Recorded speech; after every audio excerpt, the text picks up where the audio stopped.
Welcome to எஸ்ஓமிஸ் channel. இன்றைக்கி நம்ம என்ன பார்க்க போகிறோம்னா உடனடி ரவா தக்காளி தோசை தான் பார்க்க போகிறோங்க.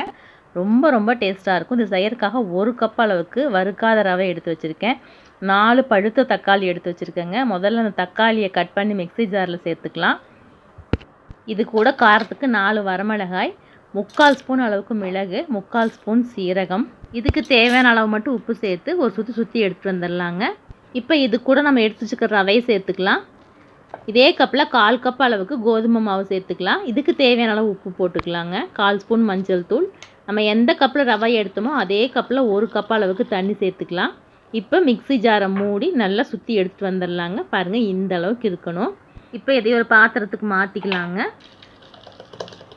மாற்றிட்டு மிக்ஸி ஜாரை கழுவி கொஞ்சம் தண்ணியும் ஊற்றிக்கலாம். பாருங்கள், கொஞ்சம் கெட்டியாக இருக்குது. ஒரு 1/4 டம்ளர் அளவுக்கு மட்டும் தண்ணி ஊற்றி கழுவிக்கலாங்க. நிறைய தண்ணி ஊற்ற வேண்டாம். கலந்து விட்டு ஒரு 10 நிமிஷம் ஊற வச்சுக்கலாங்க. அதுக்குள்ளே இதுக்கு ஒரு சட்னி அரைச்சிக்கலாம். நார்மலாக நம்ம எப்போவும் அரைக்கிற அதே தேங்காய் சட்னி தாங்க.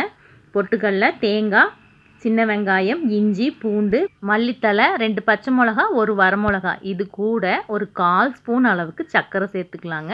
சட்னி நல்ல டேஸ்ட்டாக இருக்குங்க. இப்போ மிக்ஸி ஜாரில் சேர்த்து இந்த மாதிரி கொரப்பாக அரைச்சி எடுத்துக்கலாம். இது ஒரு பவுலுக்கு மாற்றிக்கலாங்க. கொஞ்சமாக மிக்ஸி ஜாரை கழுவி அந்த தண்ணியும் சேர்த்துக்கலாம். இதுக்கு ஒரு தாளிப்பு கொடுத்துக்கலாங்க.